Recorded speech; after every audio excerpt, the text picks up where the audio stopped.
নারায়ে তাকবীর। প্রধান বক্তার আগমন, প্রধান বক্তার আগমন। আল্লামা মুফতি মাওলানা ফজলুর রশিদ মিয়ার আগমন। কলতাসতির পক্ষ থেকে, আশুলিয়াবাসীর পক্ষ থেকে নারায়ে তাকবীর।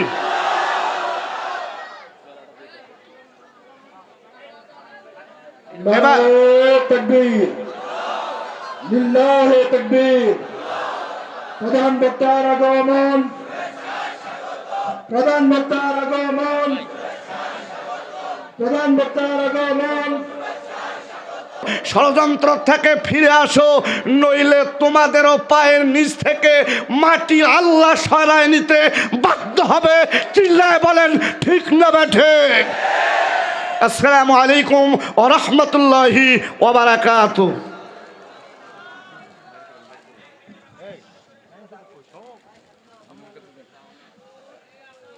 মাশাআল্লাহ, অসংখ্য শুকরিয়া।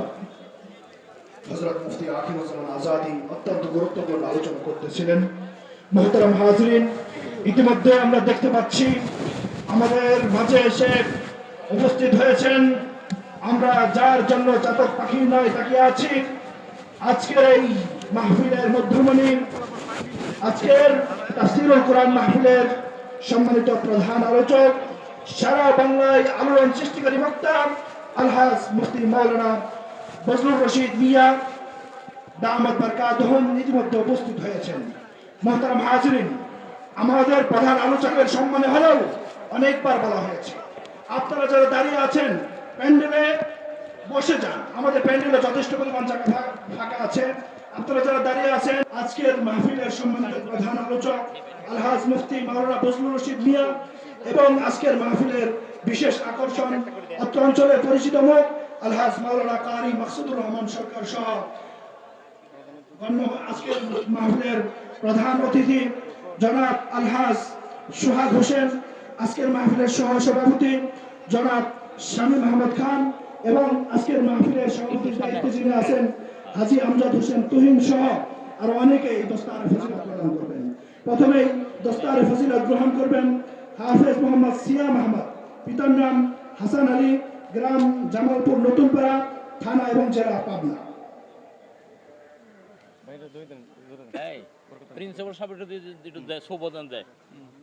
হাফেজ মোহাম্মদ নাজমুল হাসান, হাফেজ মোহাম্মদ নাজমুল হাসান, পিতার নাম সাজু মিয়া, গ্রাম চরানি, থানা গঙ্গাচড়া, জেলা রংপুর।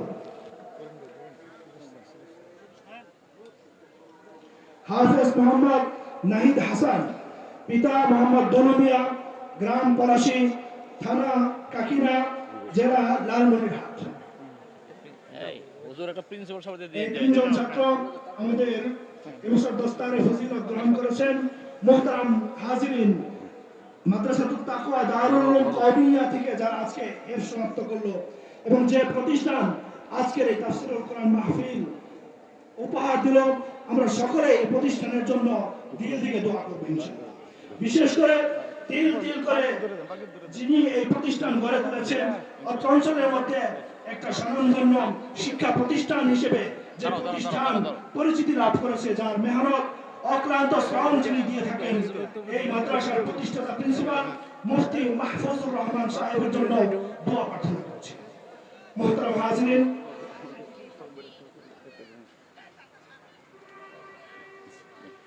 এই পর্যায়ে আমরা দেখতে পাচ্ছি যে আমাদের মাহফিলের সম্মানিত প্রধান অতিথি, আজকের মাহফিলের সম্মানিত প্রধান অতিথি আলহাজ জনাব Mohammad Sohag Hossain, chairman king fashion factory, আজকের প্রধান অতিথি ইতিমধ্যে আমাদের মঞ্চে আছেন।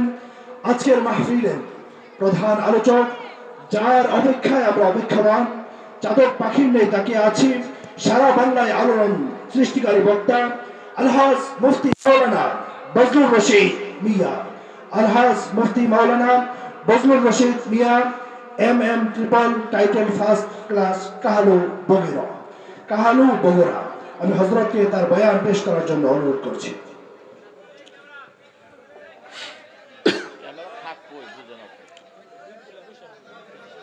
আসসালামু আলাইকুম ওয়া রাহমাতুল্লাহি ওয়া বারাকাতুহু।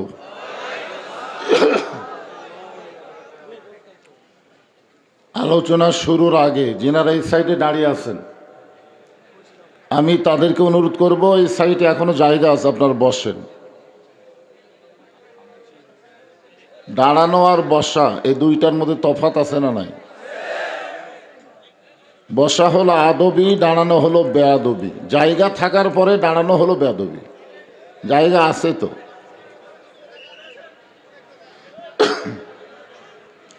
আপনারা ইচ্ছা করলেও আপনাদের মাঝে মাঝেও জায়গা দিবার পারবেন। ও যে ফাঁকা দেখা যাচ্ছে। গোটা পৃথিবীর ভিতরে সবচাইতে ঘন বসতি দেশের নাম হলো বাংলাদেশ। আয়তন অনুযায়ী এত মানুষ কোথাও বসবাস করে না যেটা বাংলাদেশে করে। এরপরও 12 লক্ষ রোহিঙ্গা মুসলমানকে জায়গা দিছে কোন দেশ? এখান থেকে কি বুঝলাম? জায়গা দেওয়ার অভ্যাস আমাদের আছে না নাই? তাহলে যারা দাঁড়িয়ে আছে এরা কি রোহিঙ্গা? এরা তো আমাদেরই ভাই। ওদেরকে বসার জন্য জায়গা দেওয়ার দরকার আসে না নাই? এজন্য যার সামনে ফাঁকা আছে একটু চেপে চেপে বসেন। আর ভাইরা সবাই সাইডে চলে যা বসেন। আলহামদুলিল্লাহ, আলহামদুলিল্লাহ, আলহামদুলিল্লাহ নাহমাদুহু ওয়া নাস্তাঈনুহু ওয়া নাস্তাগফিরুহু ওয়া নু'মিনু বিহি ওয়া নাতাওয়াক্কালু আলাইহি ওয়া নাউযু বিল্লাহি মিন শুরুরি আনফুসিনা ওয়া মিন সাইয়্যাতি আ'মালিনা।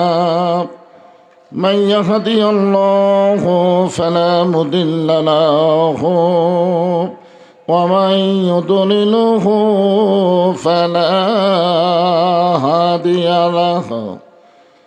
সকলে জবান খুলে বলেন আশহাদু আল্লা ইলাহা ইল্লাল্লাহু ওয়াহদাহু লা শারীকা লাহু وأشهد أن محمدا عبده ورسوله الذي أرسل رسوله بالحق بشيرا ونذيرا وداعيا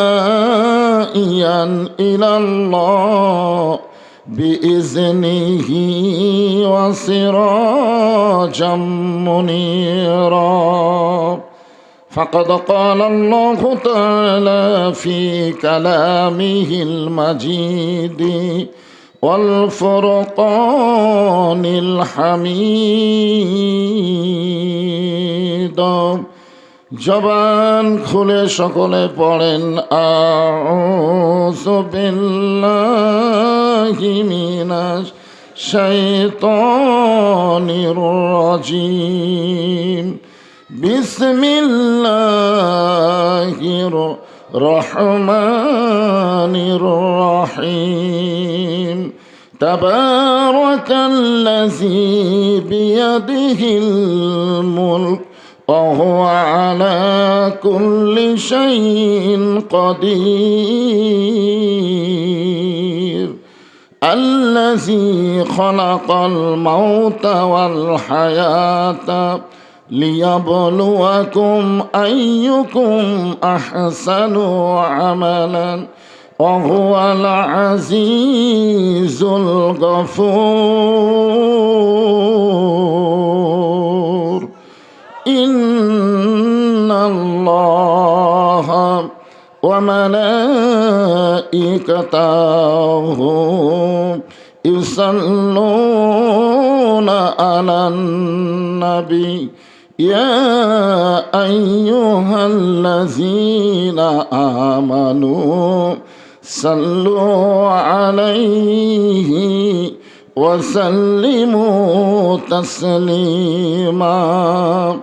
اللهم صل على محمد وعلى آل محمد كما صليت على إبراهيم وعلى آل إبراهيم إنك حميد مجيد اللهم بارك على محمد وعلى آل محمد كما باركت على إبراهيم وعلى آل إبراهيم إنك حميد مجيد مشرق حب محمد সকলে বলি সাল্লাল্লাহু আলাইহি मतलाए दीवानी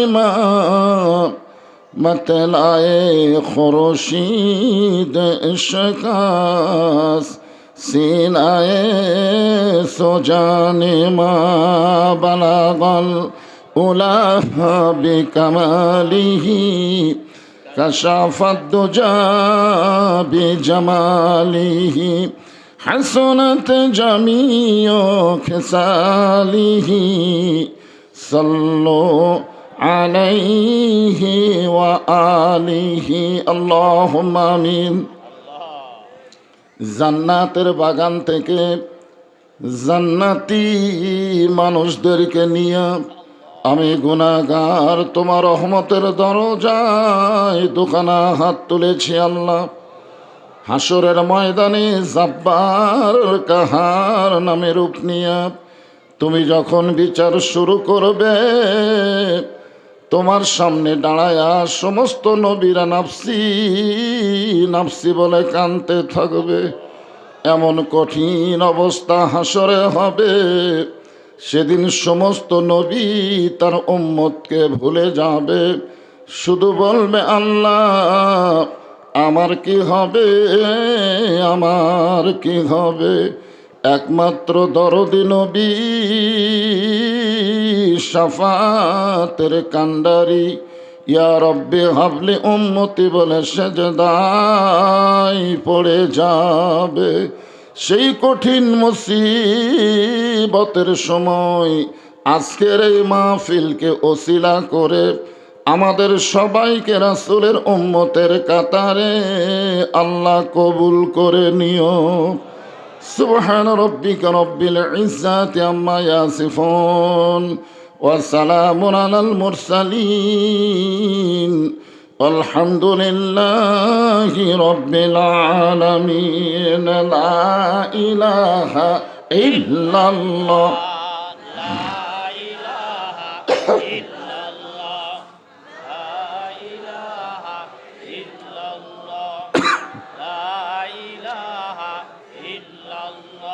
লা ইলাহা ইল্লাল্লাহু বলরে মুমিনগণ, লা ইলাহা ইল্লাল্লাহু বলরে মুমিনগণ।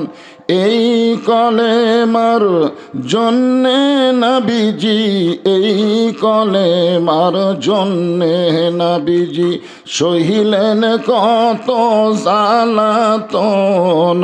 লা ইলাহা ইল্লাল্লাহু বলরে পাগল মন, লা ইলাহা ইল্লাল্লাহ। যার দিল আছে আমার আল্লাহর ভয়, কার ভয়?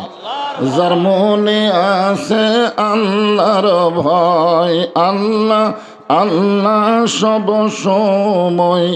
আহার নিদ্রা ভালো লাগে না, এই দুনিয়া ভালো লাগে না, ভালো লাগে শুধু আল্লাহ।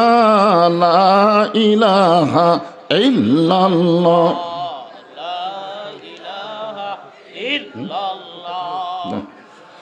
লা ইলাহা ইল্লাল্লাহ মুহাম্মাদুর রাসূলুল্লাহ।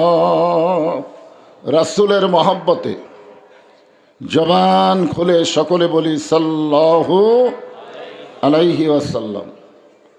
মাদ্রাসাতুত তাকওয়া দারুল উলুম কওমিয়া হাফিজিয়া মাদ্রাসা কমিটি কর্তৃক আয়োজিত আজকের এই তাফসিরুল কোরআন মাহফিলে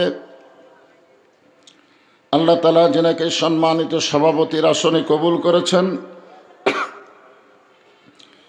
জনাব মোহাম্মদ আওলাদ হোসেন খান গগন, আজকের এই মাহফিলের সম্মানিত সহসভাপতি জনাব মোহাম্মদ আবুল সরকার, হাজী আমজাদ হোসেন তুহিন, জনাব মোহাম্মদ শামীম আহমদ খান, সকল সভাপতিকে অন্তরের অন্তঃস্থল থেকে আমি শুভেচ্ছা জ্ঞাপন করছি। আজকের এই মাহফিলের সম্মানিত প্রধান অতিথি আলহাজ জনাব মোহাম্মদ সোহাগ হোসেন, আজকের এই মাহফিলের সম্মানিত বিশেষ অতিথিবৃন্দ, সম্মানিত আমন্ত্রিত অতিথিবৃন্দ, সম্মানিত ওলামাই কেরাম, আমার সামনে আপনাদের মাঝে মাঝে যে সমস্ত আলেম ওলামা বসে আছেন, মঞ্চে আছেন, মাগরিবের নামাজের পর থেকে এত রাত পর্যন্ত কোরআন হাদিসের আলোকে অত্যন্ত গুরুত্বপূর্ণ আলোচনা করে আপনাদেরকে শোনালেন।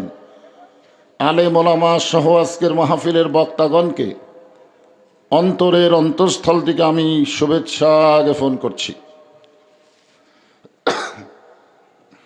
এই মুহূর্তে আমার সামনে যারা বসে আছেন, যিনাদেরকে আল্লাহ দয়া করে, রহম করে, মেহেরবানি করে জান্নাতের বাগানে কবুল করেছেন, আমি যখন বললাম কবুল করেছেন তখন আপনাদের কিছু বলা দরকার ছিল। আপনারা কখনোই মনে করবেন না যে নিজের ইচ্ছায় আপনারা এখানে এসেছেন। আল্লাহ যদি না চাইতো এখানে আসা সম্ভব হতো না। জোরে কোন ঠিক কি না?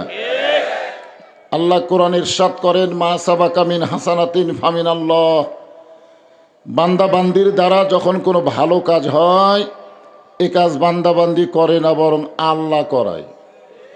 আপনারা বলেন তো, এই কোরআন কারিমের মাহফিলে বসা ভালো কাজ না খারাপ কাজ? তাহলে এই কাজ কি আপনারা করলেন না আল্লাহ করালো? তাহলে এই মুহূর্তে আমরা বিশ্বাস করতে পারি, আমরা যত বড়ই পাপী হই না কেন, আল্লাহ আমাদের উপরে রাজি আছেন। আল্লাহ যদি রাজি না থাকতেন তাহলে এই জান্নাতের বাগানে আমাদের কবুল করতেন না।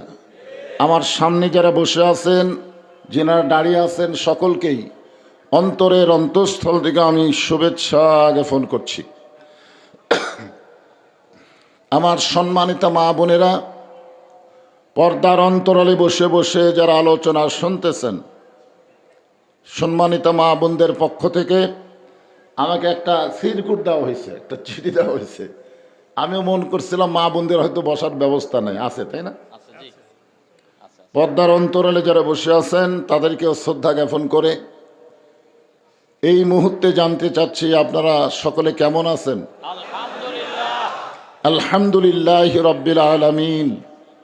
যে আল্লাহ শারীরিক সুস্থতা, মানসিক প্রশান্তি দান করে আজকের এই জান্নাতের বাগানে কবুল করলেন, আমরা সে আল্লাহর উপরে খুশি না বেজার?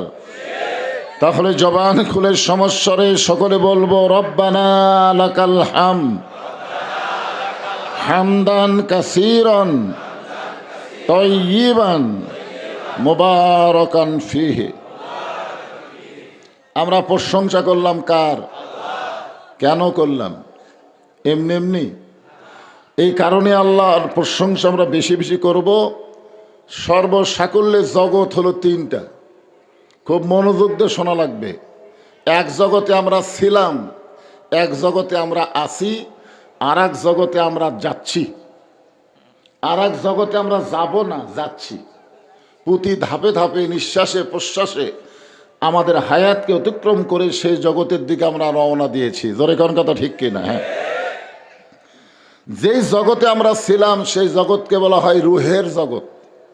যেই জগতে বর্তমানে আমরা আছি এটা হলো দুনিয়াবী জগৎ। আমাদের সামনে যে জগৎ আছে সে জগতের নাম হলো আখেরাতের জগৎ। রুহের জগতে যে আমরা ছিলাম এই ব্যাপারে কোনো সন্দেহ, তবে আমরা জানি না। মনে আছে? মনে নাই, কিন্তু আমরা যে ছিলাম এই ব্যাপারে কোনো সন্দেহ নাই।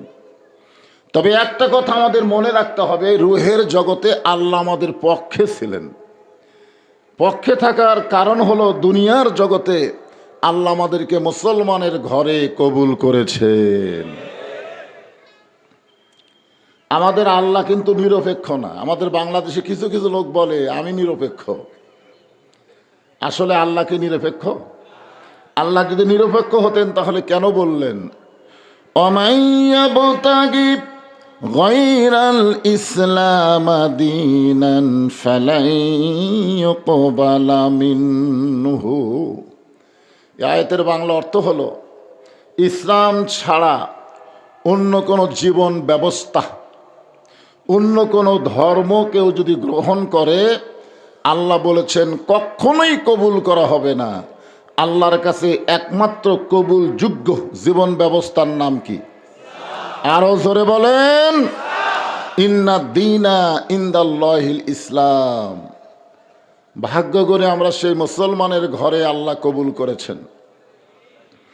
আল্লাহ যদি হিন্দুর ঘরে আমাদের পাঠাতেন, মনে করেন আপনাদের আশেপাশে হিন্দুরাও থাকতে পারে, পারে কি পারে না, যদি পাঠাতেন তাহলে আমাদের অবস্থাটা কি হতো? আমরা ভগবান পাতাম। জোরে কোন কি পাতাম? ভগবানের ভ বাদ দিয়ে দেখেন অর্থ খুঁজে পাবেন না। গ বাদ দিলে বান মানে বন্যা, দুনিয়ার কোনো মানুষ চায় না। বা বাদ দিলে ন থাকে, ভগবান নাই হয়ে যায়। আর আমরা যে আল্লাহ পাইছি, আল্লাহু লা ইলাহা ইল্লা হুয়াল হাইয়ুল কাইয়ুম। যদি মন চায় আলিফ বাদ দেন লিল্লাহি মা ফিস সামাওয়াতি ওয়াল আরদ। আবার যদি মন চায় আর একটা লাম বাদ দেন লাহুল মুলকু ওয়া লাহুল হামদ। আবার যদি মন চায় আর একটা লাম বাদ দিয়ে দেখেন আল্লাহ বাদ পড়বে না, হুয়াল্লাহুল্লাযী লা ইলাহা ইল্লাহু। ভাগ্য গুণে এমন একজন আল্লাহ পাইছি যে আল্লাহর সব কিছু বাদ দিলেও আল্লাহ বাদ পড়ে না। মুসলমানের আল্লাহ সদা বিরাজমান। জোরে বলেন ঠিক কিনা? এই কারণে আমরা প্রশংসা কম করব না বেশি করব? আছেন আমার মুক্তার, আছেন আমার ব্যারিস্টার, সেজ বিচারের হাইকোর্টেতে তিনি আমায় করবেন পার। আমি পাপী তিনি জামিনদার। আমি পাপী তিনি জামিনদার। এই তিনি কে? আল্লাহ না। গানটা আসলে শোনা লাগবে, বোঝা লাগবে। খুব খেয়াল করবেন, আল্লাহ যখন হাকিম হয়ে আমাদেরকে আসামি বানায় বিচার শুরু করবেন, ওই সময় আমাদের নবী উকিল হয়ে, ব্যারিস্টার হয়ে আমাদের পক্ষে আল্লাহর কাছে ওকালতি করে আমাদেরকে সুপারিশ করে জান্নাতে পৌঁছায় দিবেন। এমন একজন নবী পাওয়াতে খুশি না বেজার? তবে শর্ত হলো আমাদের নবী শুধু নবী না, আমাদের নবী কিন্তু আমাদের নেতা। জোরে কোন ঠিক কিনা? আজকে আমরা অনেকে নবীকে শুধু নবী বিশ্বাস করি, কিন্তু নেতা হিসাবে মানবার চাই না। সাধারণ একজন মানুষকে নেতা বানায়া তার পিছনে চামচাগিরি করি, সারাদিন স্লোগান দেয় আমার নেতার চরিত্র ফুলের মতন পবিত্র, খোঁজলে দেখেন নামাজ পড়ে না এক ওয়াক্ত। ধরে কোন কথা ঠিক কিনা? এরা কোনোদিন নেতা হওয়ার যোগ্য না। আল্লাহ কোরআনে বলেন লাকাদ কানা লাকুম ফি রাসূলিল্লাহি উসওয়াতুন হাসানা। আমাদের নবীকে আল্লাহ তাআলা একবার জান্নাত দেখার তৌফিক দিয়েছিলেন। আপনারা জানেন কখন? সেটা মেরাজের রাতে আমাদের নবীকে আল্লাহ তাআলা জান্নাত দেখার তৌফিক দিলেন, সুযোগ দিলেন। নবী যখন জান্নাতের মধ্যে প্রবেশ করলেন, ওই সময় একজন ফেরেশতা নাম হলো জিবরাইল আল্লাহর নবীকে বললেন, ইয়া রাসূলুল্লাহ, আপনি যদি জান্নাত থেকে বের না হন আল্লাহ আপনাকে বাড়ি করে দিবে না। কারণ জান্নাতের শর্ত হলো ফাদখুলুহা খালিদিন। কেউ যদি একবার জান্নাতে প্রবেশ করে আল্লাহ তাকে চিরস্থায়ীভাবে জান্নাত দিয়ে দেয়। তা আপনি যদি জান্নাত থেকে বের না হন আল্লাহ আপনাকে বাড়ি করে দিবে না। সঙ্গে সঙ্গে নবী বললেন, জিবরাইল, আল্লাহ যদি আমাকে থাকার জন্য জান্নাতে ঢুকতে বলতেন আমি জান্নাতে ঢুকতামই না। আমি শুধু দেখার জন্য জান্নাতে প্রবেশ করেছি। কাদের জন্য দেখব তুমি জানো? আমার উম্মত উম্মাতিনের জন্য আল্লাহ কেমন জান্নাত বানাইছে এটা শুধু দেখার জন্যই আমি প্রবেশ করেছি। আমি সেই দিন জান্নাতে থাকার জন্য ঢুকবো যেদিন আল্লাহ আমার সমস্ত উম্মাতিনীকে জান্নাত দিয়ে দিবে। এখন চিন্তা করেন, যেই নবী নেতা জান্নাতের মধ্যে গিয়ে আমাদের কথা ভোলে না, আর এখনকার নেতা ভোট পেয়ে সংসদে গেলে আর কথা মনে রাখে না। ধরে কোন ঠিক কিনা? বসন্তের কুকিলের মতন আসবে, গরিবের বন্ধু, সমাজসেবক, জনদরদি কয়া নেতা হবে, নেতা হয়ে সংসদে যাবে, মাঝে মধ্যে ঘুরবার আসবে। ভোটাররা চামচার অত্যাচারে নেতার কাছে যাবার পারবে না। জোরে কোন কথা ঠিক কিনা? এই সমস্ত নেতা বাদ দিয়ে রাসূলকে আমাদের আদর্শের নেতা মেনে এমন একজন নবীর উম্মত হওয়াতে খুশি হয়ে জবান খুলে বলি আলহামদুলিল্লাহ। এ মাইকালা ভাই এখানে আছে, একটু ভম ভম বেশি করতেছে, সাউন্ডটা আমার গলার সাথে অ্যাডজাস্ট করে দাও। এখন যে কোরআন থেকে আপনারা তাফসির শুনবেন না ওয়াজ শুনবেন, সেটা আপনাদের ব্যাপার। কারণ তাফসির শুনবার গেলে বক্তাকে সময় মতো টেজে দেওয়া দরকার। আমি যখন আসলাম একে 10:30টার পর দিলেন আমাকে, আমি এখানে আইসি কখন জানেন আপনারা? মাগরিবের পর পরে এসার অনেক আঁকি, কিন্তু আপনারা যে শহরের মানুষ এত লেট পার্টি তা তো জানতাম না।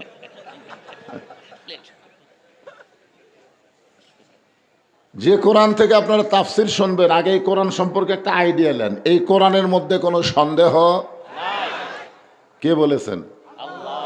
জালিকাল কিতাবু লা রাইবা ফীহি হুদাল লিন্নাস। হুদাল লিন্নাস হবে না মুত্তাকিন হবে? তা আমি হুদাল লিন্নাস কইলাম, আপনারা কিছুই করেন না, তাফসির শুনবেন। ইমাম সাহেব যদি 4 রাকাত নামাজে 3 রাকাতে বসে, মুসল্লির কাম কি? ইমামকে অনুসরণ করা, কি দেওয়া? কেন লোকমা দেবেন? ইমাম তো দাওরা পাস, টাইটেল পাস, এতদিন 4 রাকাত পড়াচ্ছে, আজকে 3 রাকাত বসিছে, অসুবিধা কি? কোন এক মুসল্লি খেয়াল করে লোকমা দিছে, ইমাম মনে মনে বলতেছে 41 সালের আগে উঠবো না। এই মনে করে যদি নেতা বসাই থাকে, মসজিদের মুসল্লি কি ইমামের পক্ষে হবে না মুসল্লির পক্ষে যাবে? যে লোকমা দিছে তারই পক্ষে যাবে। কারণ নেতা, তুমি তোমার ইচ্ছা মতো নামাজ পড়াতে পারবে না, আল্লাহর হুকুম নবীর তরিকা মোতাবেক নামাজ পড়া লাগবে। ধরে কোন কথা ঠিক কিনা? 4 রাকাতে 3 রাকাতে বসবা, লোকমা খাবা, লোকমা। তো বক্তা যদি ভুল করে, তাদের লোকমা দেওয়ার যোগ্যতা থাকা লাগবে। আমি এখানে ইচ্ছা করেই ভুল করছি, এই কারণেই করছি। আল্লাহ এখানে হুদাল্লিন নাস বলতে পারতেন, কিন্তু হুদাল্লিন নাস না বলে হুদাল্লিল মুত্তাকিন বলে আল্লাহ বুঝাই দিলেন, এই কোরআন থেকে পাইকারি হারে সবাই হেদাত পাবে না। মুত্তাকি বান্দা বান্দি যারা আল্লাহর কোরআন থেকে হেদাত পাবে তারা। জোরে কোন কথা ঠিক কি না? আপনার বলেন তো, আবু জেহেল নবী যখন কোরআন তেলাওয়াত করতো তখন কি শোনে নাই? আপনাদের মতন বসে থাকে, নবীর সামনে বসে, নবীর সামনে দাঁড়ায়া এমনভাবে গোপনে দাঁড়াইছিল, অন্ধকারে নবী কোরআন তেলাওয়াত করত আর আবু জেহেল শুনত। একদিন মিটিংয়ের মধ্যে হঠাৎ মুখ ফসকা বলে ফেলেছে, মুখ ফসকা। এত সুন্দর কোরআনের বাণী, রাতটা কোন দিক দিয়ে গেল আমি বুঝবারই পারিনি। সুবহানাল্লাহ কবেন না? আবু জেহেলকে কোরআনের বিপক্ষে কছে। এত সুন্দর কোরআনের বাণী, রাতটা কোন দিক দিয়ে গেল আমি বুঝবারই পারি নাই। এমন সময় আবু সুফিয়ান বলে, নেতা, যেই কোরআন শুনতে সারা রাত কোন দিক দিয়ে যায় বোঝা যায় না, সেই কোরআন ধরলে অসুবিধা কি?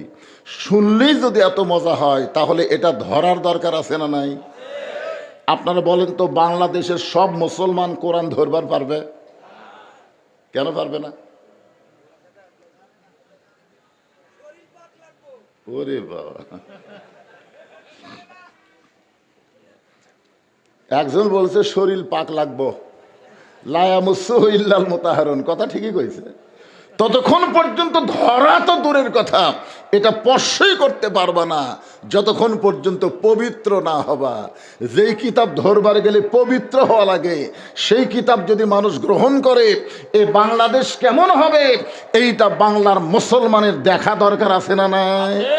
এই জন্য আমরা বলবো সব দেখা হলো শেষ, আগামীতে দেখব কোরআনের বাংলাদেশ।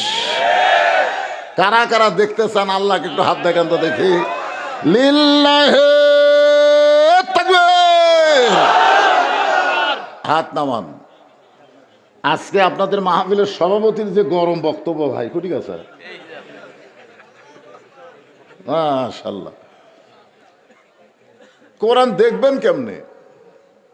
আমরা তো খালি শুনবো। আল্লামা সাইদি হুজুর 50 বছর কোরআন তাফসির করে শোনাইছে। রেজাল্ট কি হলো? বিনা দোষে 13 বছর জেলখানায় রাখলো। এরপরেও মনের বাসনা যখন পূরণ হয়নি, জেলখানাত নিয়ে গিয়ে তাকে হত্যা করলো। এইটা তো কোরআন শোনার ফজিলত। কোরআন শোনার ফজিলত হলো যে কোরআনের হক তাফসির করবে, তাকে জেলখানাত বন্ধ করো। মন চাইলে জেলখানাত না, হাসপাতাল নিয়ে গিয়ে হত্যা করো। এই তো নাকি? শুধু শুনলে হবে না, এটাকে বাস্তবে দেখা লাগবে। আবু জেহেল বলতেছে, আবু সুফিয়ান তুই আমার কাছে আয়। যে কাছে গেছে কানে কানে বলতেছে, এই কোরআনকে যদি ধরি, এই কোরআনকে যদি ধরি তাহলে তোর আমার ভুয়া নেতৃত্ব চলবি না। আজকেই বাংলাদেশে যারা আবু জেহেলের দল করে, তারাই কে কোরআন বাইপাস করে তারা বাংলাদেশ চালাবার চায়। জোরে কোন কথা ঠিক না? এরা আসলে মুসলমান নয়, এরা তলে তলে আবু জেহেলের লোক। আমরা কি আবু জেহেল হব না আবু বক্কর হব? আবু বক্কর মেনে নিছে সামিনা ওয়া তাআনা, খালি শুনলে হবে না, এইটাকে বাস্তবে গ্রহণ করা লাগবে। আল্লাহ বললেন, তাবারাকাল্লাযী বিয়াদিহিল মুলকু ওয়া হুয়া আলা কুল্লি শাইইন কাদির। গোটা পৃথিবীর রাজত্ব, কর্তৃত্ব, মালিকানা একমাত্র কার হাতে? সবাই বলেন। আমি দেখলাম কিছুদিন চাষতলে একটা গল্প হচ্ছে, কিছুদিন হলে আমাদের বগুড়ার কথা বলতেছি। চাষতলে গল্প হচ্ছে, আওয়ামী লীগ ক্ষমতায় ছিল, আগামীতে বিএনপি ক্ষমতা আসতেছে। মানে চাষতলে গল্প হচ্ছে। আমাদের বগুড়া আবার তো বিএনপির এলাকা, তো এই জন্য এরা গোটা বাংলাদেশ পর্যবেক্ষণ না করে হাত আন্দাজে একটা কথা বলতেছে। হাত আন্দাজ, এই কথার নাম হলো হাত আন্দাজে কথা। আমার বগুড়ার ভাষাকে আপনার বুঝতে পারেন? তো বলতেছে আওয়ামী লীগ ক্ষমতায় ছিল, বিএনপি ক্ষমতায় আসতেছে। আমি বললাম নাউজুবিল্লাহ। তা আমার নাউজুবিল্লাহ শুনে একজন বলতেছে, হুজুর নাউজুবিল্লাহ কেন? আমি বললাম আওয়ামী লীগ ছিল, বিএনপি আসতেছে, তাহলে আল্লাহ কুটি। আমাদের সূরা মুলকের মধ্যে পড়লাম, ওহু আলা কুল্লি শাইইন কাদির, প্রত্যেকটা বিষয়ের উপরে একমাত্র ক্ষমতাকার আল্লাহ। তাহলে আওয়ামী লীগ ছিল, বিএনপি আসতেছে, আল্লাহ। এখন আবু জেহেলের দলের কিছু কিছু মানুষ আছে, তারা এভাবে আঙ্গুল দিয়ে দেখায়। আঙ্গুল দেখছেন? আঙ্গুল হুজুর এই দেখতেছেন না, এই মার্কেট টার্কেট বাসা টাসা সব আমার। এই সাইডে যা দেখতেছেন এগুলো আমার, এই সাইডে যা দেখতেছেন আমার ভাই চাচার, আর পিছন দিকে যা দেখতেছেন হুজুর কিছুদিন আগে এগুলো আমি কিনছি। তো সবই যদি তোমাকে হয় আল্লাহর, তখন বলে আল্লাহরা দেখতে গেলে 2 মিনিট হাঁটা লাগবে হুজুর, 2 মিনিট হাঁটা লাগবে। 2 মিনিট হাঁটা মসজিদের কাছে গিয়ে বলতে যে হুজুর এখানেও আল্লাহর কিছু ছিল না, আমার চাচা 10 শতক আল্লাহ দান করছে, আর আমরা টাকা পয়সা দিয়ে আল্লাহ ঘর বানিয়ে দিছি। তখন ফেরেশতারা বলতেছে, আল্লাহ এই দেশের নাম কি? যেই দেশে তোমার কিছুই নাই, ওর চাচা জায়গা দিলে জায়গা হয়, আর এরা টাকা পয়সাতে ঘর বানিয়ে দেয়, এই দেশের নাম কি? আল্লাহ বলতেছে ওই দেশের নামই হলো বাংলাদেশ, যেই দেশে কোরআনের ওয়াজ চলে কিন্তু কোরআন চলে না। জোরে খান কথা ঠিক কিনা? কোরআনের ওয়াজ চলে কিন্তু কোরআন চলে না। কি বুঝতেছেন? আল্লাযী খালাকাল মাউতা ওয়াল হায়াতা লিয়াবলুয়াকুম আইয়ুকুম আহসানু আমালান ওয়া হুয়াল আজিজুল গফুর।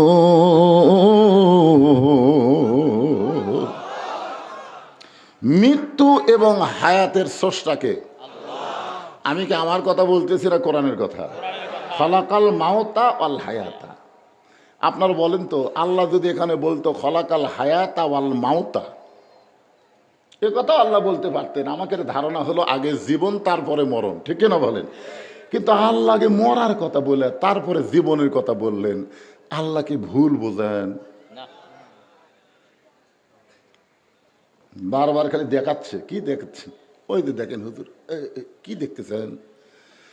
7 তলার ভিত দিছি হুজুর, 5 তলা হচ্ছে রড বাড়ি করে থুছি। কান্দের 2 ফেরেশতা বলতেছে, তুই যে বারবার খালি উপর দিকে দেখাস, আমাকে চাপা লাগে রে, চাপা লাগে। এর কান্দা দেখে চাপা লাগে, ফেরেশতা চাপা খায়। তো উপর দিকে দেখাস করে পাগলা, নিচের দিকে থাকা।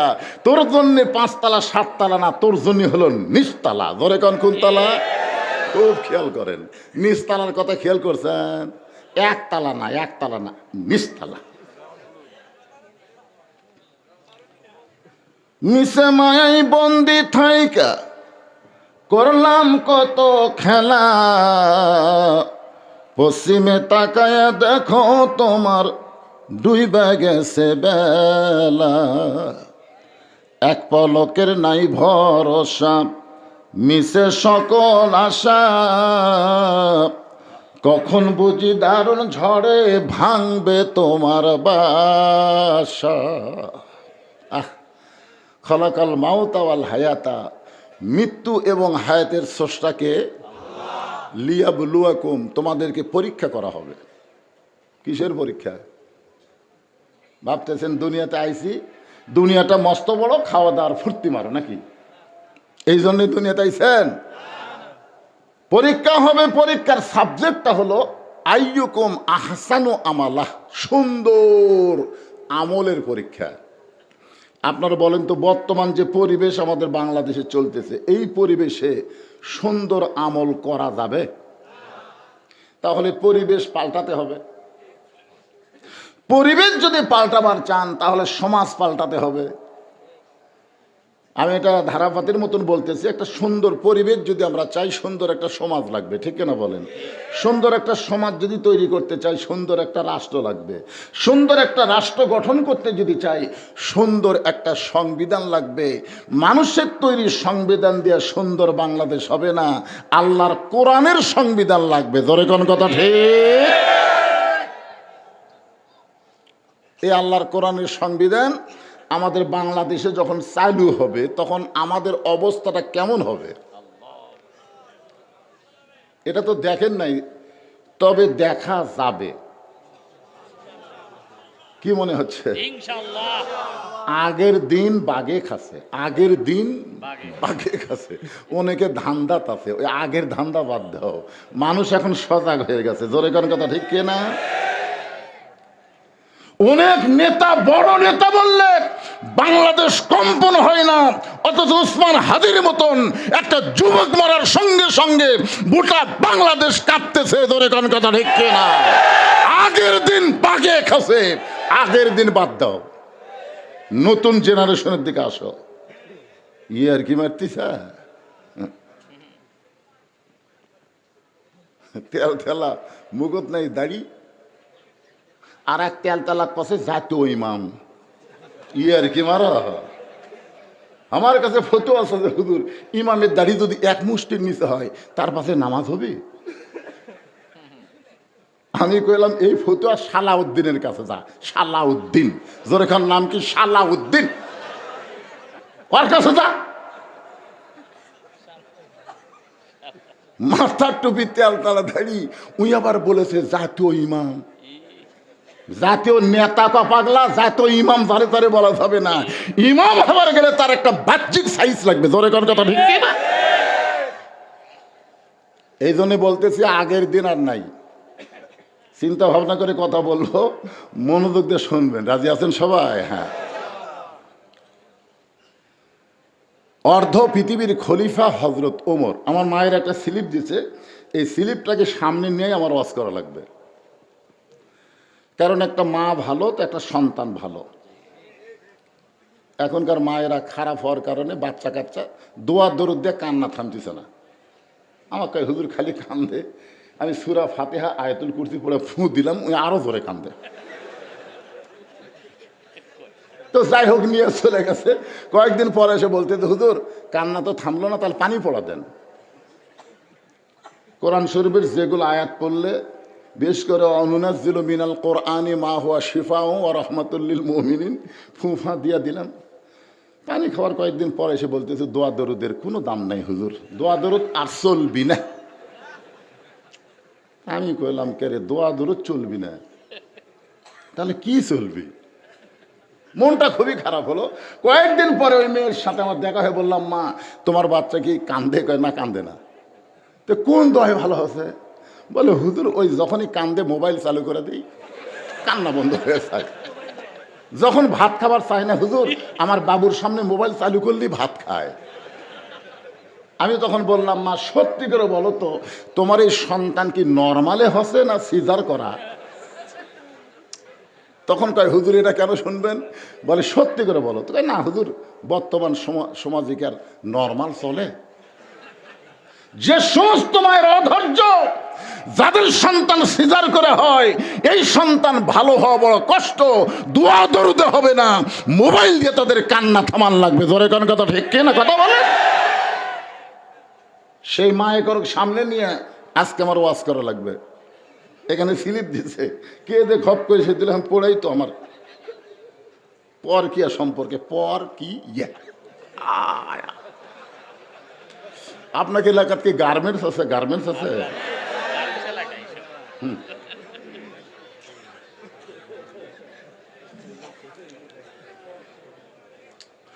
অর্ধ পৃথিবীর খলিফা হযরত ওমর ছদ্মবেশে মদিনার অলিগলি ঘুরতেছে, শুধুমাত্র এক নজর আল্লাহর কোরআন দেখার জন্যে।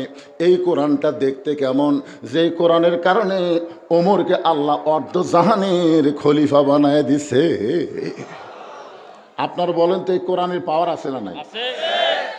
মদিনার অলিগলি ঘুরতে গিয়ে হযরত ওমর দেখতে পায় দুই পাহাড়ের মাঝখানে একটা গিরিপথ। ওই গিরিপথের ভিতর দিয়ে একটা সুন্দরী মেয়ে ধীর গতিতে হেঁটে হেঁটে চলতেছে। ওমর ফারুক লক্ষ্য করে দেখে মেয়েটার সামনেও কোনো মানুষ নাই, পিছনেও কোনো মানুষ নাই। ওমর ফারুক চিন্তায় পড়ে গেল, এই নির্জন পথে মেয়েটা একা একা চলতেছে, মেয়েটার সামনেও কোনো মানুষ নাই, পিছনেও কোনো মানুষ নাই, মেয়েটা অতীব সুন্দরী। হয়তো আপনারাই ফতুয়া তালাশ করবেন, হুজুর ওমর ফারুক মেয়েটাকে যে সুন্দরী বলতেছে, তাহলে একটা মেয়ের চেহারা দেখে কি জায়েজ আছে?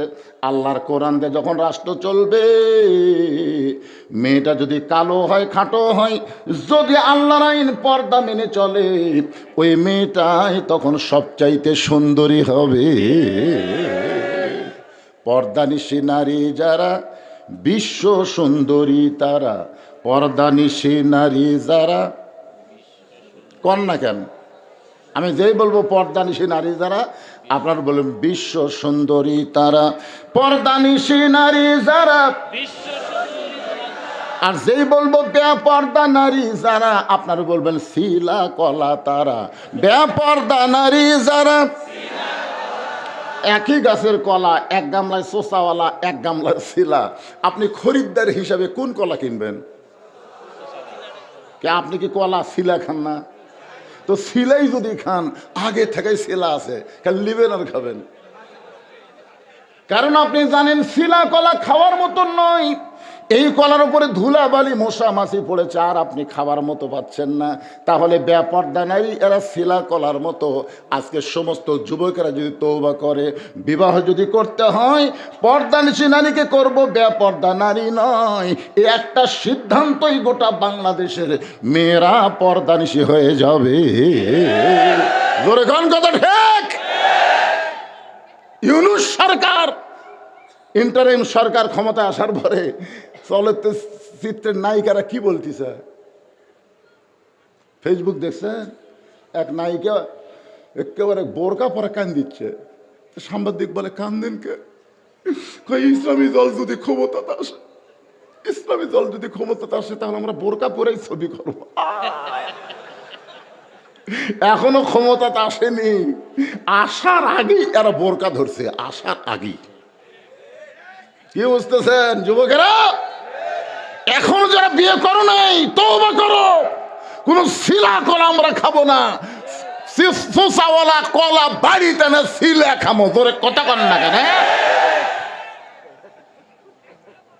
ওমর ফারুক মেয়েটার নিকটে গেলেন, দুই পাহাড়ের মাঝখানের গিরি পথে মেয়েটার নিকটে গিয়ে বললেন, মা এই নির্জন পথে তুমি একা একা চলতেছ, তোমার সামনেও কোনো মানুষ নাই, পিছনেও কোনো মানুষ নাই, তোমার অন্তরে কি ভয় ডর লাগে না?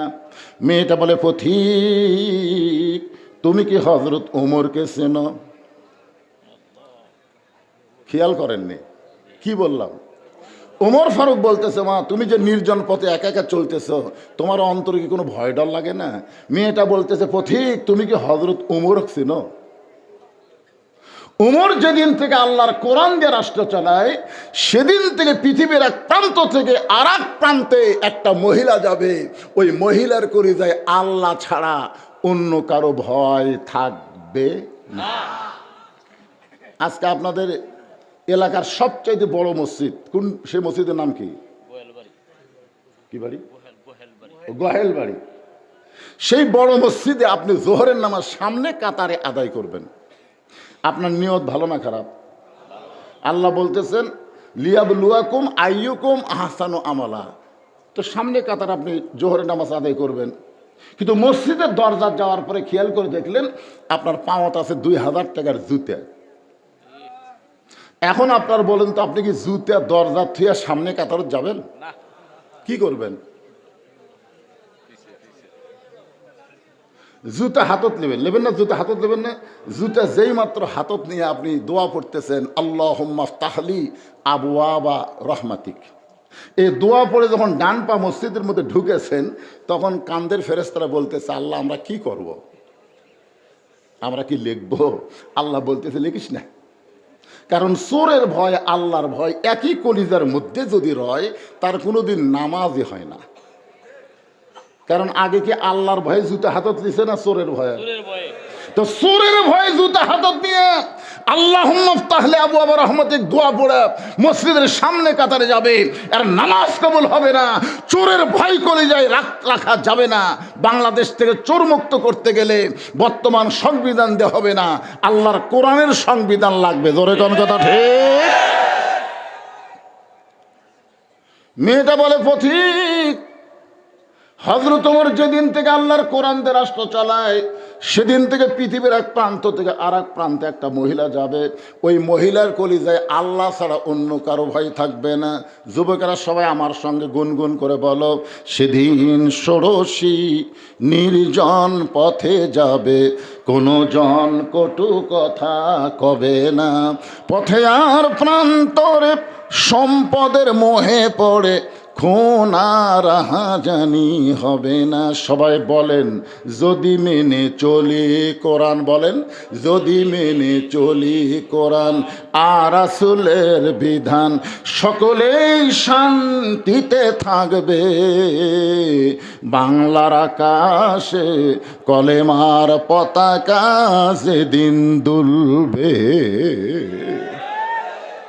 ওমর ফারুক আল্লাহর শুকরিয়া আদায় করে বললেন, মা তুমি যে ধীর গতিতে চলতেছো, তোমার চলাচল দেখে মনে হচ্ছে তুমি একজন দুঃখী নারী। ওমর ফারুক বলতেছে, মা আমার মনে হয় তুমি একজন দুঃখী নারী, কারণ তুমি যে ধীর গতিতে চলতেছো। মেয়েটা বলে, পথিক আমি আসলে একজন দুঃখী নারী। আজকে 6 দিন হলে হযরত ওমরকে আমি খুঁজে বেড়াই।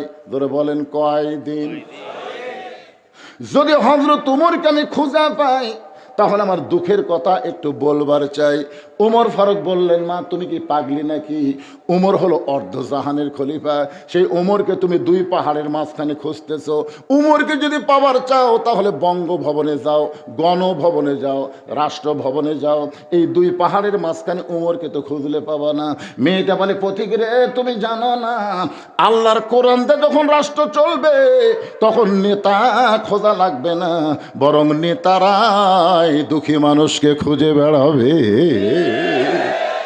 মেয়েটা বলতেছে, আমার ইমান বলতেছে 6 দিন হলে উমরকে খুঁজতেছি, আর 1-8 দিনের মধ্যেই আমি উমরকে পেয়ে যাব ইনশাআল্লাহ। উমর ফারুক বললেন, 6 দিন হলে খুঁজতেছ, আর 1-8 দিনের মধ্যে যদি না পাও? মেয়েটা বলতেছে, যদি না পাই তাহলে আসল জায়গার বিচার দিব। আপনার বলেন তো আসল জায়গা কোনটা? আল্লামা সাইদি হুজুরকে 23 সালের আগস্ট মাসে যখন হত্যা করা হলো, তখন গোটা বাংলাদেশের তৌহিদ এবং আলেম ওলামারা আসল জায়গায় বিচার দিছে। ধরে কোন কথা ঠিক কিনা? যে মানুষটার কোনো দোষ নাই, যেই মানুষটাকে বিনা দোষে 13 বছর জেলখানায় বন্দি করে রাখলো, তাকে আবার হাসপাতালে নিয়ে হত্যা করলো। আল্লাহ তুমি কোথায় আছো? আল্লাহ তুমি কি চোখ দিয়ে দেখো না? তাহাজ্জুদের নামাজ পড়ে প্রত্যেকটা বক্তা, প্রত্যেকটা আলেম, প্রত্যেকটা মাজলুম আসল জায়গায় বিচার দিছে। পরের বছর সাইদি হুজুর যেই তারিখে মারা গেছে ওই তারিখ আশায় লাগে নাই, 5 আগস্টে আল্লাহ ন্যাংটা করে নামাই দিছে। জোরে কোন কথা ঠিক না? আসল জায়গা বোঝেন, আসল জায়গা বোঝেন। মেয়েটা বলতে, পথিক 6 দিন হলে হযরত ওমরকে আমি খুঁজতেছি, আর 1-8 দিনের মধ্যে যদি ওমরকে খুঁজে না পাই তাহলে আসল জায়গায় বিচার দিব। তবে আমার বিশ্বাস আল্লাহর কোরআন যে যখন রাষ্ট্র চলবে তখন নেতা খোঁজা লাগবে না, নেতারাই দুঃখী মানুষকে খুঁজে বেড়াবে। আপনার বলেন তো, এই কোরআন দিয়ে যখন বাংলাদেশ চলবে তখন গরিব মানুষ ধনীর বাড়ি যাওয়া লাগবে না, বরং ধনীরাই গরিবের দরজায় দরজায় ঘুরবে। বিশ্বাস করেন না? একটা গরিবও ধনীর বাড়ি যাওয়া লাগবে না, কারণ গরিবের কোনো ঠেকা নাই, ঠেকা হচ্ছে ধনীর। 2.5 টাকা গরিবকে না দিলে ধনীরা সব পাইকারি হারে জাহান্নামে যাবে। জোরে কোন কথা? এটা পাইকারি। ধনীদেরকে জান্নাত পাওয়ার ওসিলা হলো গরিবেরা। গরিব যদি না থাকে ধনী জান্নাত যাবি? এক ব্যাগ টাকা নিয়ে 7 দিন হলে ঘুরতেছে, একটা গরিবও দরজা খোল না। ধনী কান্দার কয়, আল্লাহ ধনী হওয়ার চাইতে গরিব হয় ভালো। আর আমি বসে থাকতাম, ধনীরা এসে দিয়ে যেত। আজকে আমি 7 দিন হলে ঘুরি, একটা গরিবও নাই। মনের দুঃখে মরুভূমির মধ্যে গেছে, দেখি কোনো গরিব পাই কিনা। যে দেখে গাছের তলায় বস্তা মাথা দিয়ে একজন ঘুম পাড়তেছে। বেয়া গেলাম, মনে করছে যাক 7 দিন পরে গরিব পাচ্ছি। ও দেখা মাত্র সালাম দিচ্ছে, আসসালামু আলাইকুম। বস্তার লাভ ধরে বলতেছে আলহামদুলিল্লাহ। বেয়া গেলা বলতেছে, ভাই সালাম দিলাম রে, ওয়ালাইকুম না বলে আলহামদুলিল্লাহ কেন? বলে 1 বস্তা টাকা নিয়ে 15 দিন ঘুরতেছি। ভাই গরিব নাই, তুই টাকার বস্তাটা নিয়ে আমাকে একটু মাফ করে দে।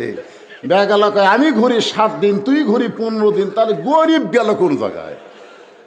আল্লাহর কোরআন দিয়ে যখন রাষ্ট্র চলবে সুদের অর্থনীতিকে কবর দেওয়া হবে, যাকাত ভিত্তিক অর্থনীতি চালু হবে, সেই দেশে আল্লাহ গজবের দরজা বন্ধ করে রহমত আর বরকতের দরজা খুলে দিবে। জোরে কোন কথা ঠিক? কি ভাবতেছেন? এ কোরআন দেখার দরকার আছে না নাই? খালি শুনলে হবে না।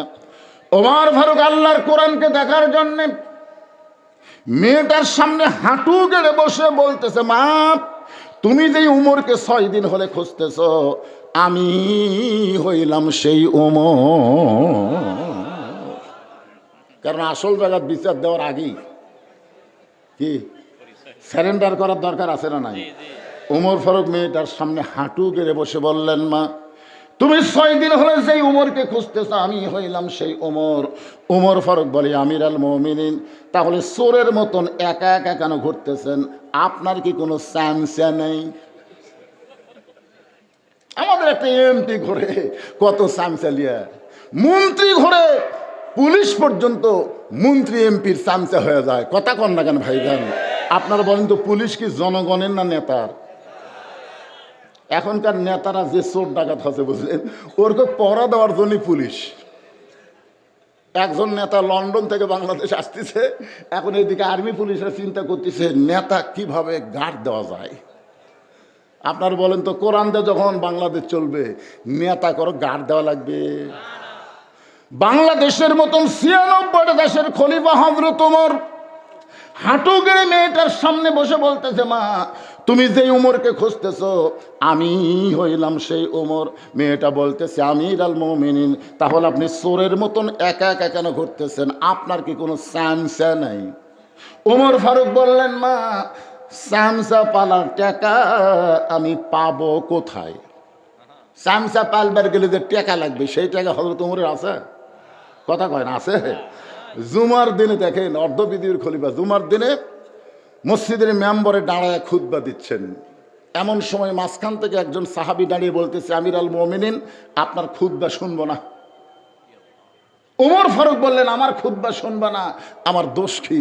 বলে, আপনার দোষ হলো আমাদেরকে খাটো পাঞ্জাবি দিয়ে আপনি লম্বা জুব্বা পরে খুতবা দিচ্ছেন। আপনি আমাকেও খাটো দিয়ে নিজে লম্বা জুব্বা পরে খুতবা দেবেন। এই লম্বা জুব্বা কোথায় পাইলেন? যতক্ষণ না বলবেন ততক্ষণ আপনার খুতবা আমরা শুনবো না। স্যামসা পালবি, খালি জুব্বা একটু লম্বা হচ্ছে, খুতবা আটকে দিস। ওমর ফারুকের চোখ দিয়ে দর দর করে পানি পড়তেছে।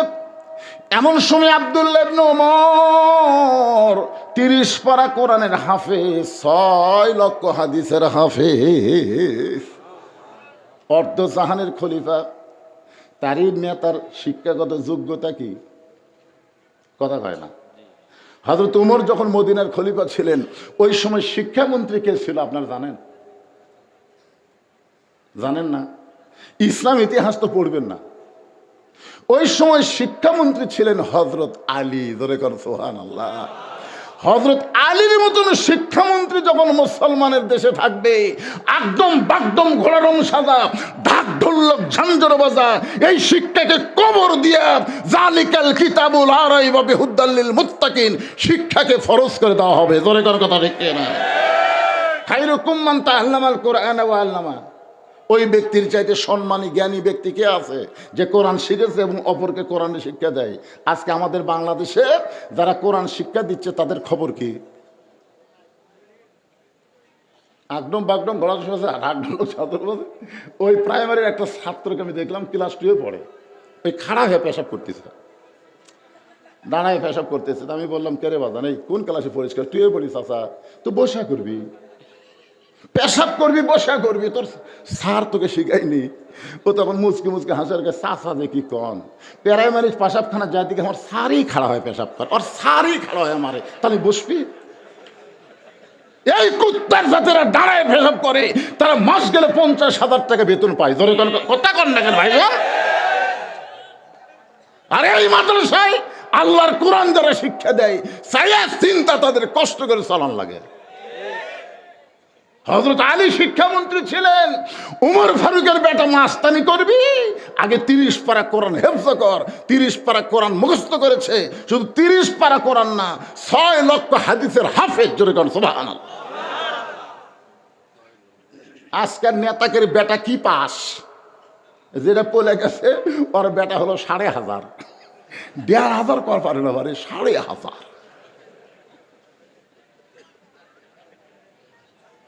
আব্দুল্লাহ ইবনে ওমর বাবার পাশে দাঁড়ায় গেছে, চোখের পানি বের করে বলতেছে, নবীর সাহাবীরা, আমার বাবার জুব্বা লম্বা হয়েছে বলে তোমরা খুতবা বন্ধ করে দিলে। তোমরা ছোট পাঞ্জাবি হলেও তো নতুন পোশাক পরে নামাজ পড়তে আইসা, আমার দিকে তাকায় দেখো, আমার পরে নতুন কোনো কাফন নাই।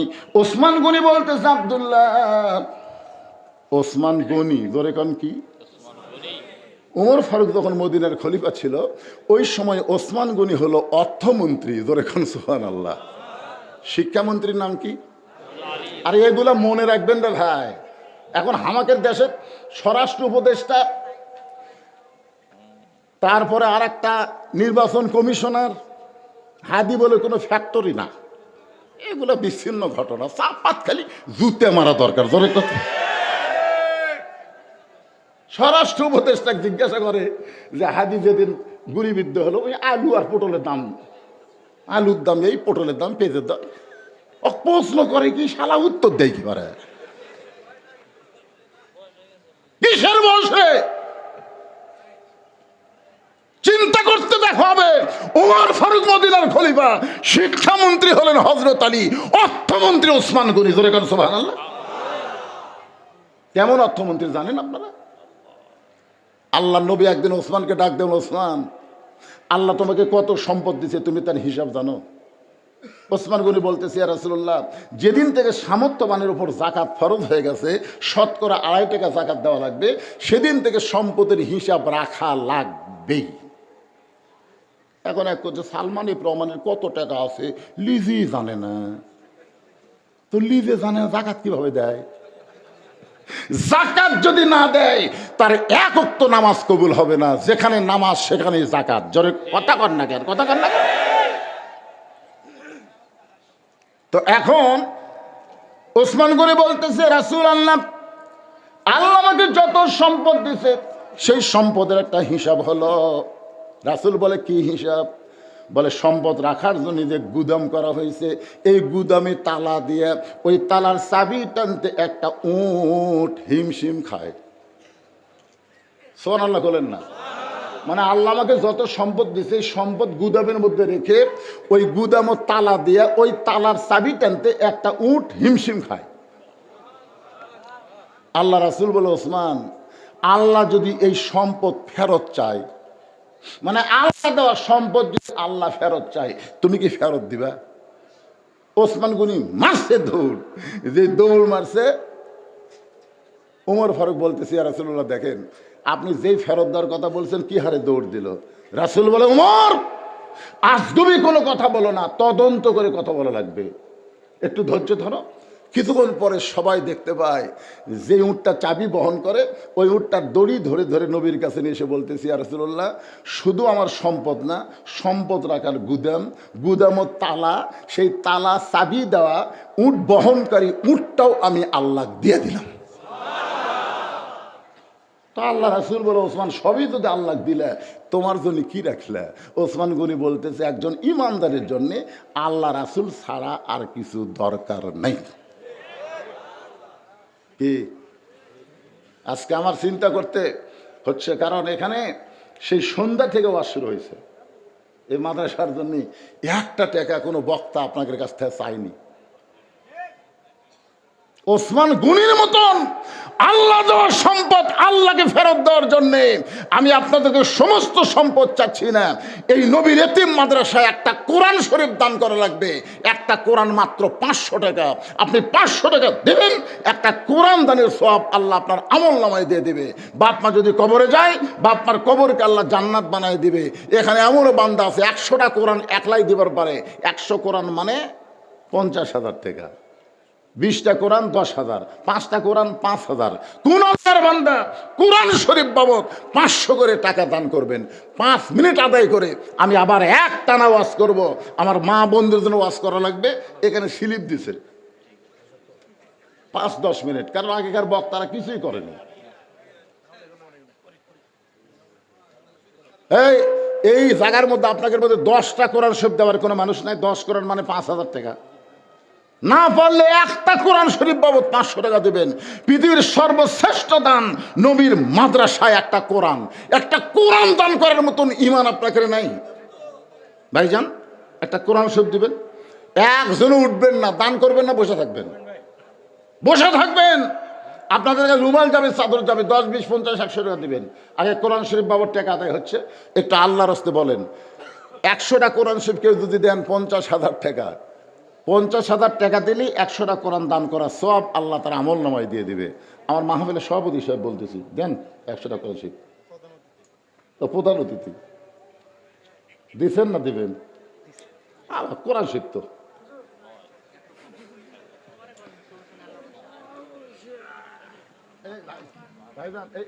আগে বসেন তো। মা মারা গেছে, মায়ের কথা মনে করে ছেলে কোরআন শরীফ বাবদ 500 টাকা দান করেছে। আল্লাহ মায়ের কবরকে জান্নাতের টুকরা বানায় দেন। 12 জন দিছে, আদায় করছেন আপনি, আপনি তো সেই মরদ। মাশাআল্লাহ, টেজের উপরে 12 জন আল্লাহর বান্দা 12টা কোরআন শরীফ বাবদ 6000 টাকা দান করেছে।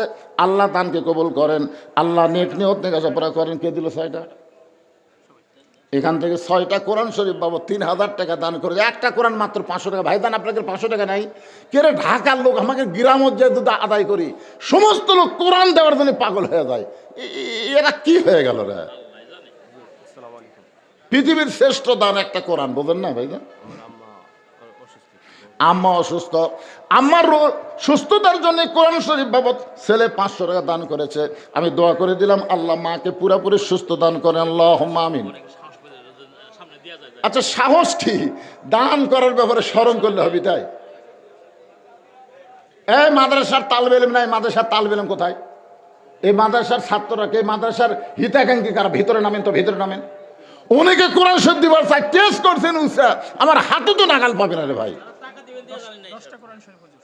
লিল্লাহে তাকবীর। ওসমান গনির নামে নাম দেখছেন, নামের মধ্যে তাসির নাই? এ নামের মধ্যে তাসির আছে না নাই? ওসমান গনি আল্লাহর একজন বান্দা, 10টা কোরআন শরীফ বাবদ 5000 টাকা দান করেছে। আল্লাহ ওসমান গনির সঙ্গে তারে জান্নাত দিও, জোরে কান আমিন। খালি যাইয়া দেখেন মায়েরা কি দান করে। মায়ের ওয়াজটাই শুরু আছে। মা, একটা লোক যদি অজাতা উঠেন, 10টা মিনিট টাইম দিবেন, অজাতা উঠবেন না ভাই, যান। অনুনাজ্জিলু মিনাল কুরআনি মা হুয়া শিফাউ ওয়া রাহমাতুল লিল মুমিনিন। এই কোরআনকে যাবতীয় রোগের শিফা হিসেবে রহমত স্বরূপ আল্লাহ মুমিনদের জন্য নাজিল করেছেন। সেই কোরআন শরীফ বাবদ ভিতরে ঘুরতেছে দেন। এই ব্যাগলে যান না কেন? অনেকে 10 টাকা 20 টাকা দিবে, একসাথে আদায় শেষ করে আমি আবার আলোচনায় যাব। যান, ব্যাগলে যান, ভিতরে ব্যাগলে যান, যান ব্যাগলে যান। যে যা পারে, যা পারে, যার সাধ্যে যা কুলায়। আমার মায়েরাও দান করবে, মায়েদের মধ্যে বিশ্বস্ত লোক যাবেন। হ্যাঁ, 1000 2000 টাকা নগদ যদি দেন, এখানে দিয়ে যান। আসেন, আসেন, আল্লাহর রাস্তা আসেন। এই যে গামছা ধরছে, গামছার মধ্যে দেন। আজকের মাহফিলে অনেক অতিথি আছে, বিশেষ অতিথি, আমন্ত্রিত অতিথি, ওনারা কি দান করছে? হ্যাঁ, দান করছে, করছে। ও, আপনার আব্বা দিছে। আব্দুল গফুর সাহেব, জনাব আব্দুল গফুর সাহেব দিছে। জনাব মোহাম্মদ সুলাইমান পালোয়ান, ওরে বাবা। জনাব মোহাম্মদ আবুল কালাম আজাদ, উনি আছেন। জনাব মুখরিজুল হোসেন মুকুল, জনাব হুমায়ুন ব্যাপারী, জনাব স্বপন মণ্ডল, জনাব আমজাদ হোসেন বুলবুল, জনাব ওসমান গনি। ওসমান গনি তো দিলেই, তাই না? এটা কোন ওসমান গনি? এটা না। শায়েখ মাওলানা ডাক্তার হুমায়ুন কবির, জনাব মোহাম্মদ মনিরুজ্জামান, জনাব মুসলিউদ্দিন কাউসার, জনাব মামুন পালোয়ান, জনাব ওসমান গনি সাগর। ওসমান গনি কয়েকজন আছে? হ্যাঁ, জনাব ডাক্তার মোহাম্মদ দেলোয়ার হোসেন, জনাব আসাদুজ্জামান, জনাব হাজি